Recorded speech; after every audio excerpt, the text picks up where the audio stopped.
al doctor José Francisco Apleyar Herrero, de 70 años de edad, egresado de la Universidad Nacional de Asunción, doctor en Ciencias Jurídicas con la calificación cum laude, ha sido agente fiscal,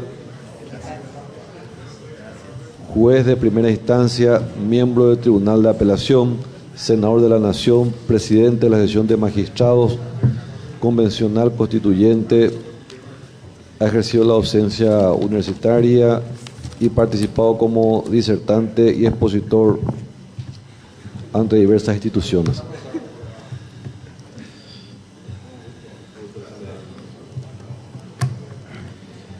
Doctor José Francisco Apleyar Herrero, tenga usted buen día. Tiene usted el uso de la palabra, 10 minutos para exponer acerca del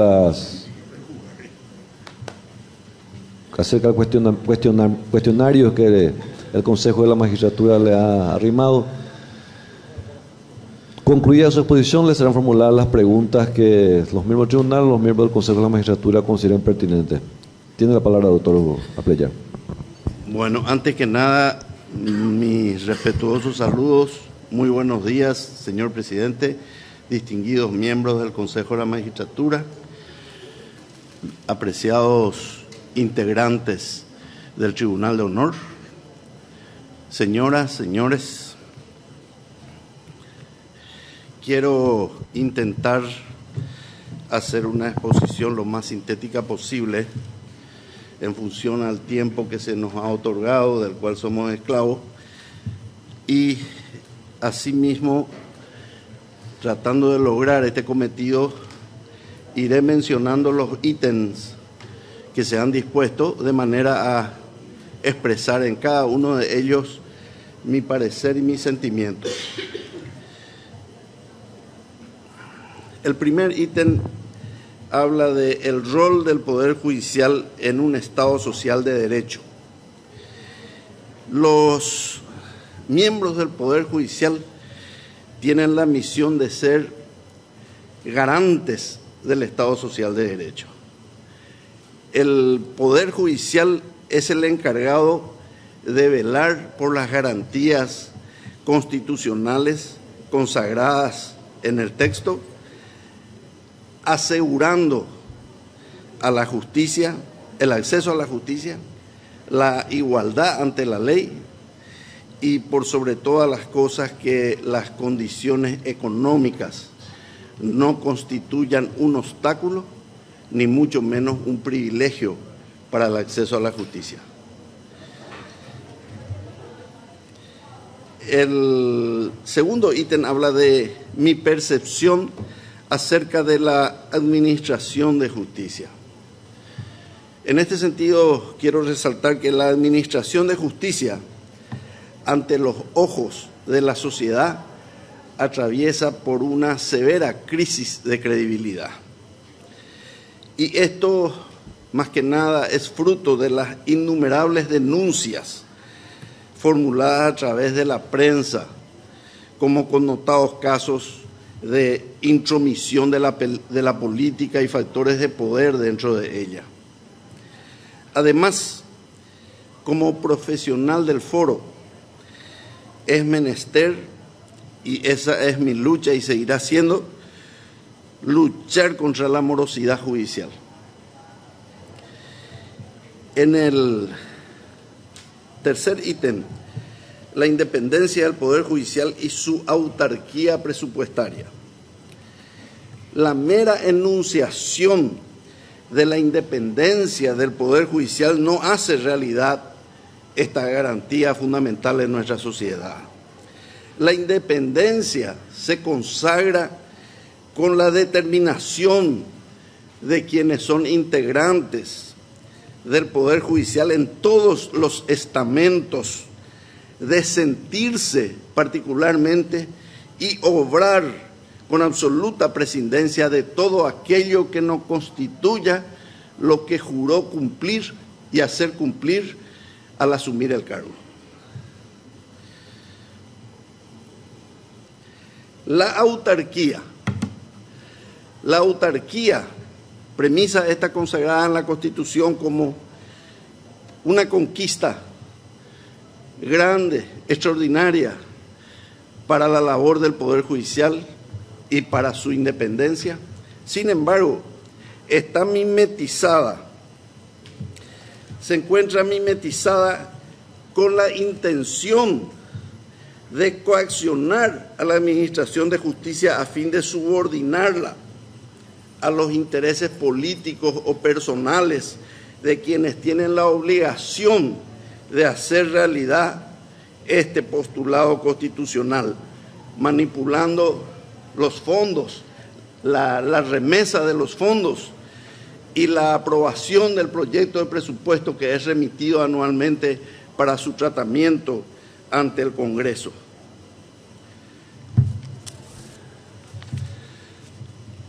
Mi propuesta relacionada a mi compromiso personal con la defensa de los derechos humanos y los valores democráticos. Mi propuesta surge de un compromiso personal de garantizar el respeto a los derechos humanos fundamentales después de haber sufrido en carne propia la violación de las garantías que en este ámbito otorgan diferentes disposiciones legales o jurídicas, habiendo estado injustamente privado de mi libertad por más de 700 días.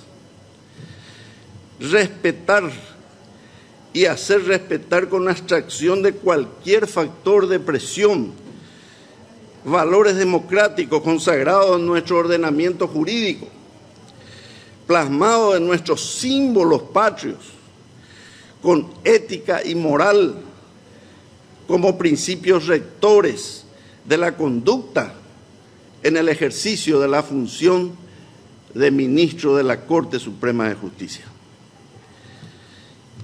Mi propuesta relacionada a mi compromiso personal en el caso de llegar al cargo.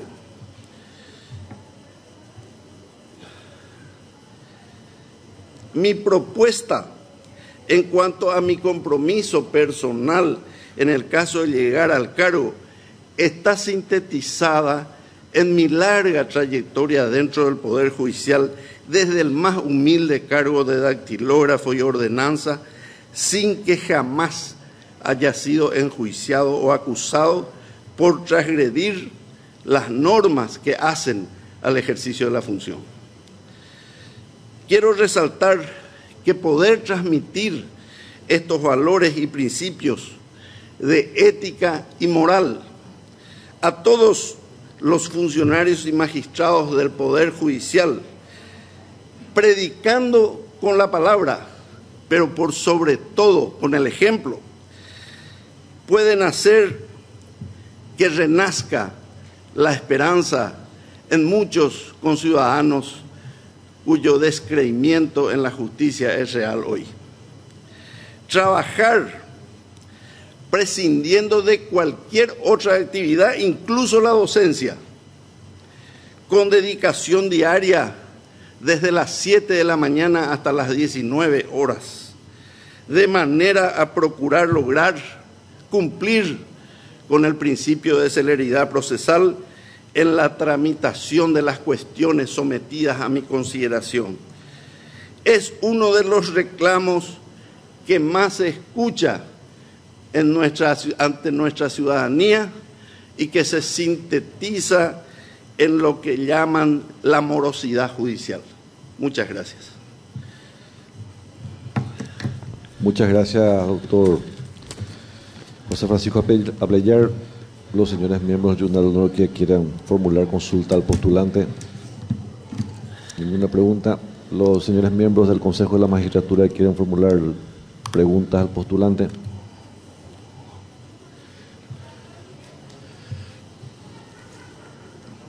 Doctor Apleyar, una consulta en base a su experiencia en la función jurisdiccional, tanto tiempo que estuvo cumpliendo funciones. Una de las quejas principales es la morosidad en el sistema de justicia. ¿Cuál le parece a usted podría ser la forma de disminuir en gran parte ese déficit que tiene la Administración de Justicia actualmente. Gracias, presidente. En principio hay un dicho que dice que una golondrina no hace primavera. No obstante lo cual, creo que los principios rectores de ética y moral pueden servir para ser ejemplos que puedan a su vez servir a los diferentes estamentos en la Administración de Justicia, como había dicho en mi propuesta. ¿Qué es lo que yo propongo? Trato de ser lo más sintético posible al explicar que la ley es sabia y la ley establece los plazos procesales.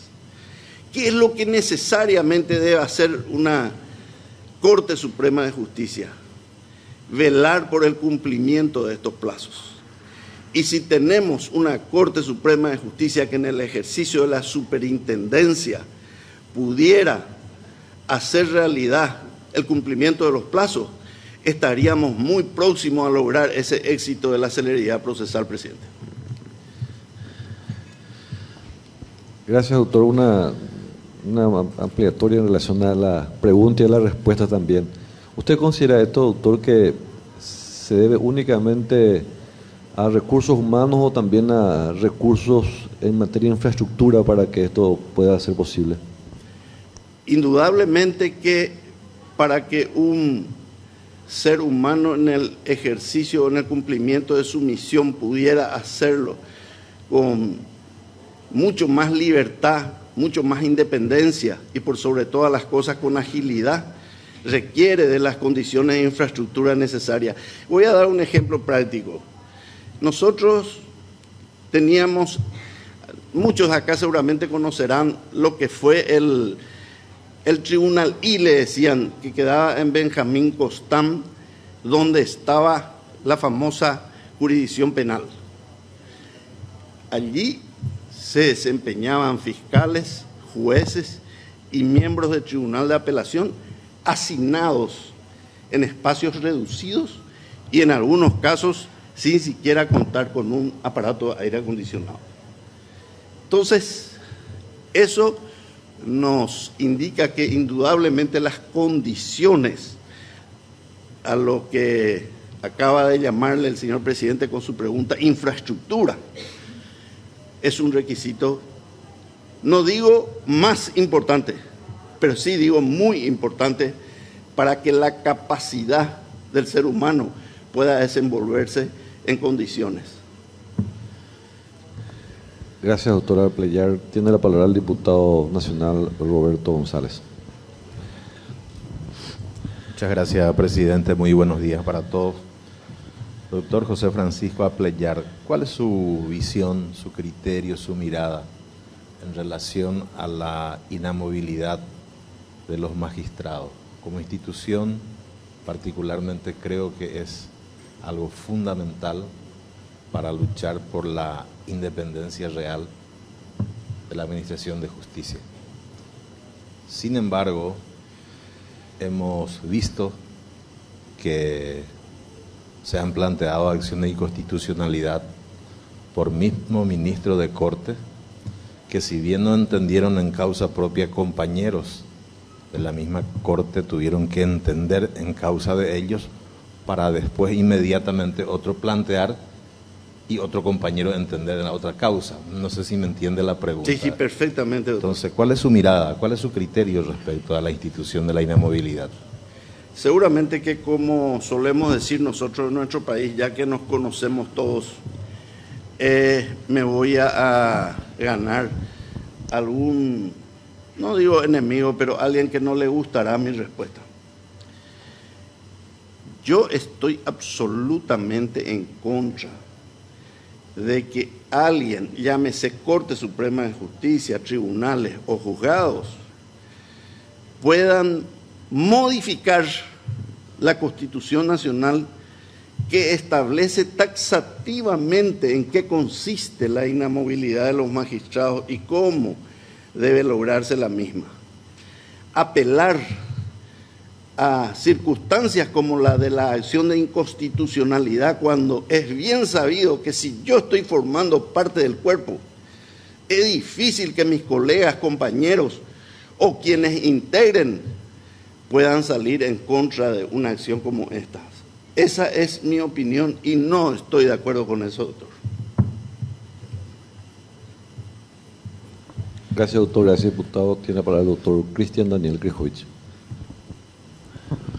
Doctor, conocemos su trayectoria también. Tenemos aquí un breve resumen de su currículum y veo que trabajó como asesor en la Convención Nacional Constituyente.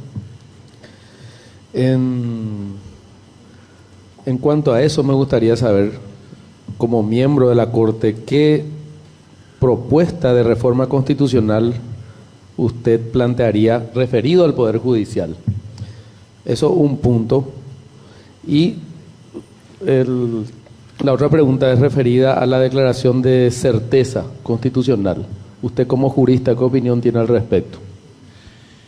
Con relación al primer punto,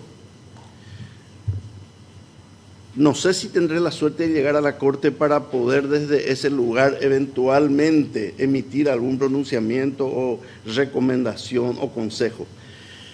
Pero desde el lugar que me toque, y si fuera posible hacerlo como convencional constituyente, estoy seguro que lucharía tenazmente por lograr ciertas modificaciones orgánicas en la Constitución Nacional que representen una mayor independencia y mayor, por sobre todas las cosas, mayor credibilidad en ciertos valores que creo que hoy son de alguna manera soslayados porque se articulan reglamentaciones que muchas veces ustedes mismos llegan al Consejo de la Magistratura y tienen que manejarse estrictamente dentro de un reglamento que ya está hecho antes de que ustedes lleguen.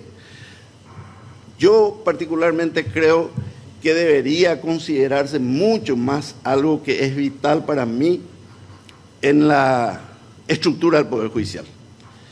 El Poder Judicial, en su Corte Suprema de Justicia, no debería tener solamente hombres doctos, no debería tener solamente hombres que se dedicaron toda su vida a la docencia, hombres que han escrito innumerables libros de derecho.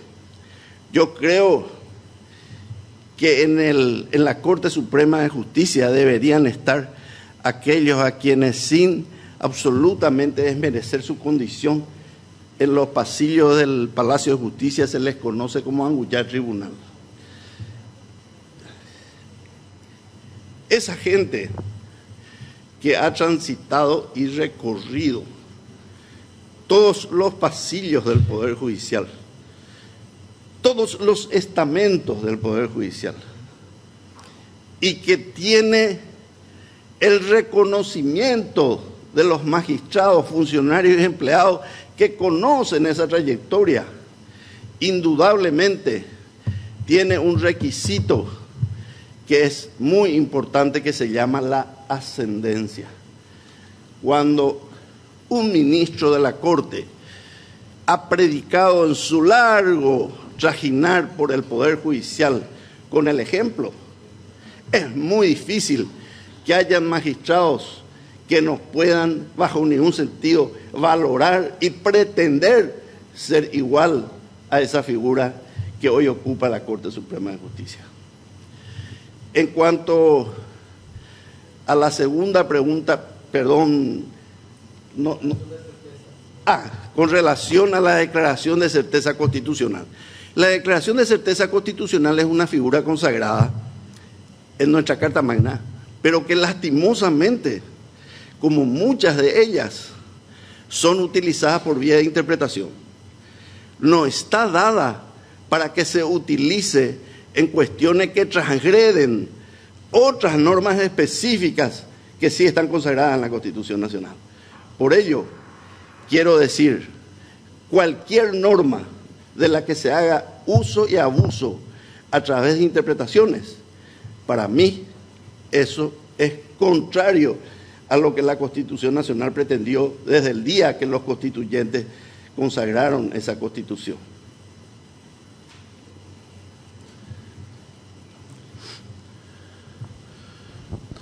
Muchas gracias. La doctora Paroso Maniego tiene la palabra. Su micrófono no se olvide, doctora, por favor. Ahí está. Perdón. Por lo último que usted acaba de expresar, tengo la sensación de que la carrera judicial no es para usted una necesidad. Perdón, le quiero porque interpretar. usted dijo que para llegar a la corte no es necesario que haya pasado todo esto, sino que el ser pasillero, como se dice actualmente, el angular tribunal, como usted dice allá de la calle Sí. Eligio Ayala, que la gente conoce su labor y respeta ese trabajo. Claro. Entonces no es necesario hacer una carrera judicial para poder llegar a la Corte Suprema de Justicia. ¿Cómo se entiende esto? ¿Es necesaria? ¿No es necesaria? ¿Es útil? ¿Cómo es la carrera judicial? Esa es la palabra, doctora. Útil. Es útil. Esa es la palabra. Porque no hay ninguna obligación que nos imponga norma alguna para que nosotros podamos ceñirnos a una carrera judicial que no está absolutamente legalizada desde el punto de vista de una normativa que diga cómo debe ser la carrera judicial y a dónde debe llegar como escalón superior. Pero sí es útil, doctora. Y tanto aquellos abogados, sin denigrarlo, pasilleros, que tienen mucho conocimiento de la realidad del Poder Judicial, como los magistrados que han empezado de cero en el Poder Judicial, tienen esa aureola que implica la ascendencia sobre quienes son magistrados y sobre quienes son profesionales del derecho. Pero quiero sí resaltar algo, doctora, y usted sabe muy bien eso, porque ha estado en las actividades gremiales mucho tiempo. El abogado está de un lado del mostrador y el magistrado está del otro lado del mostrador. La visión que se tiene de la realidad no es la misma, doctora. Entonces, es con ese único objetivo que yo me permití señalar que si bien no existe una carrera judicial, un magistrado que se inició en el Poder Judicial de cero nunca fue calificado ni apuntado con el dedo por nada, puede llegar a la Corte y realmente realizar una excelente tarea. Gracias. Muchas gracias, doctora. Muchas gracias, doctor José Francisco Apellar. Tiene la palabra la doctora María Angélica Calvo. De los expedientes electrónicos facilitarían la tramitación de los juicios o no. Hay dos puntos de vista, doctora. Es muy nuevo en nuestro medio, es algo que estamos empezando a experimentar. Yo creo que el lado bueno y el lado práctico de ello es que ayuda muchísimo a agilizar el trámite de los expedientes desde el punto de vista de los profesionales. Pero le voy a dar un ejemplo práctico. Yo soy un profesional del foro que a las 10 de la noche estoy en mi oficina y redacto un escrito y yo envío. Como yo, habrán 100. Al otro día, a las 7 o a las 8, a la hora que llegue el magistrado, se encuentra con un tendal de escritos y tiene que proveerlos todos y tiene que resolver todos. Entonces, mientras no podamos encontrar una vía adecuada a través de una reglamentación estricta y correcta, es un poco complicado todavía, pero creo que es bueno. Con el tiempo. Muchas gracias, doctor. Con esto concluimos su exposición ante los miembros del Consejo y ante la ciudadanía en estas audiencias públicas. No sé si tiene algo que agregar para cerrar su presentación. Deseamos un buen día. Muchas gracias.